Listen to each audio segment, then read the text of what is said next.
Hi all, బాగున్నారా? నేను కొండగట్టు ఆంజనేయ స్వామిని దర్శించుకోవడానికి వెళ్తున్నాను. ఇంతవరకు టీవీలో చూడడం తప్ప నేను చూడడానికి వెళ్ళడం ఇదే ఫస్ట్ టైం. నాకైతే ఫుల్ మంచి ఎక్స్పీరియన్సెస్ ఒక్కొక్కటిగా వచ్చాయి. వెళ్తుంది అసలే ఆంజనేయ స్వామిని చూడ్డానికండోయ్. కార్ ఎక్కాను, మెట్రో ఎక్కాను, బస్ ఎక్కాను, ఆటో ఎక్కాను. చివరికి స్వామిని చూడ్డానికి వచ్చాను. ఇక్కడ స్వామికో స్పెషాలిటీ ఉంది. వచ్చి స్వామివారిని దర్శించుకుంటే ఎలాంటి వ్యాధులైనా దూరమైపోతాయంట. అంత గొప్పవాడు మన అంజన్న.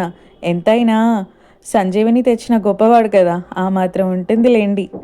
మీకు ఈ వీకెండ్లో కుదిరితే మీరు కూడా ఒకసారి వెళ్ళి ఆంజనేయ స్వామిని దర్శించుకోండి. నేనైతే వెళ్ళి చూశాను అక్కడ ఎన్ని కోతులు ఉన్నాయో. అండ్ ఎన్విరాన్మెంట్ కూడా చాలా ప్రశాంతంగా పీస్ఫుల్గా ఉందండి. నాకైతే మనసుకు మంచిగా అనిపించింది. మీరు కూడా కుదిరితే ఒకసారి వెళ్ళిరండి. ఉంటాను మరి. Bye all.